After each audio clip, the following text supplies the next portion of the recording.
Deep within the Aravalli Hills of Rajasthan, a stone fortress is guarded by an official decree. This isn't a local superstition, it's a warning from the Archaeological Survey of India. The sign explicitly forbids anyone from entering the grounds after sunset. Local lore attributes this ban to a centuries-old catastrophe. The story tells of a practitioner of black magic who tried to ensnare Princess Ratnavati with a love potion. When his plan failed, he reportedly cursed the city to total destruction before he was crushed to death. Modern urban legends have kept the fear alive. One frequent story describes 3 friends who bypassed the guards to spend a night inside the ruins. They supposedly escaped the fort, only to perish in a freak car accident on their way to the nearest hospital. These accounts have cemented Bhangarh's reputation as the most haunted location in India. Thousands of visitors claim the dread here is palpable, reporting the sensation of being watched or hearing disembodied screams echoing through the dark.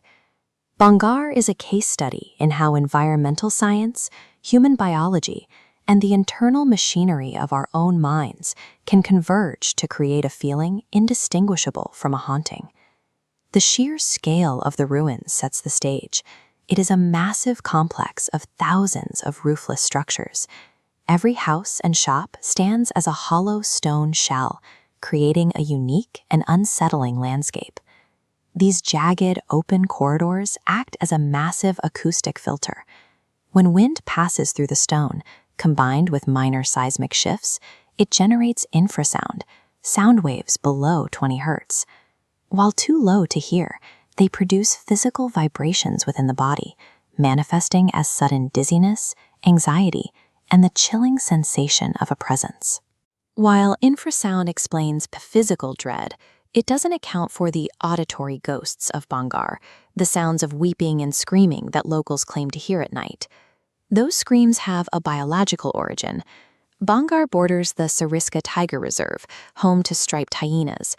These animals are known for vocalizations that mimic the exact pitch and cadence of a human in distress, which can easily be mistaken for a person crying out in the dark.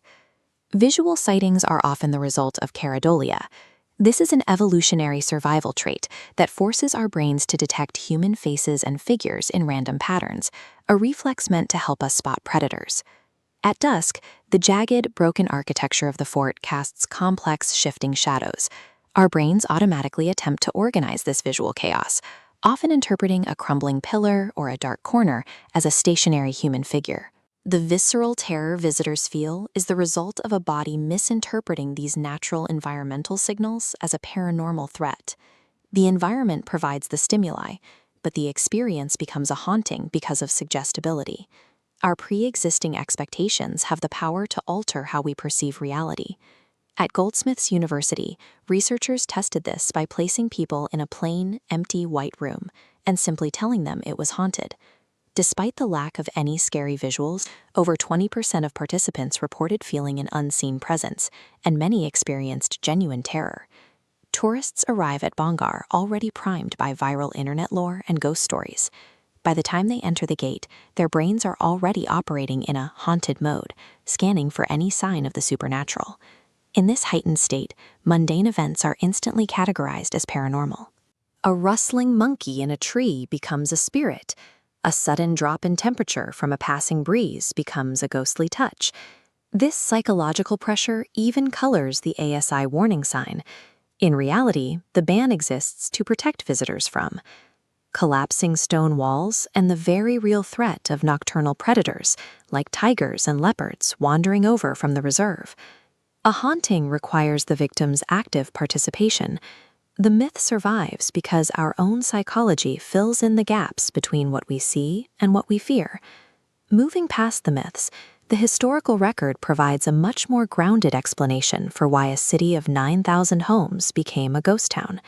There is no verified archaeological or documentary evidence that Princess Ratnavati or the sorcerer Singya ever existed. They are characters in a folklore that has been dramatized over centuries. The real destruction of Bhangarh was caused by the Chalisa famine of 1783. This catastrophic drought, triggered by extreme El Niño events, made life in the Rajasthan desert impossible. Coupled with a shifting political landscape, the famine forced the entire population to abandon Bhangarh in a desperate search for water and food. Choosing to pass down a curse about a magical sorcerer instead of a record of a devastating drought reveals a profound human preference for story over statistics. We prefer narratives with clear villains and logical causes.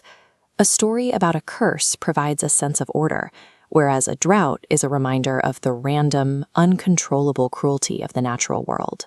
These phantoms exist within our own psychology. They are a byproduct of our need to assign a cause to tragedy. Once we understand the mechanics of fear, the fear itself dissipates.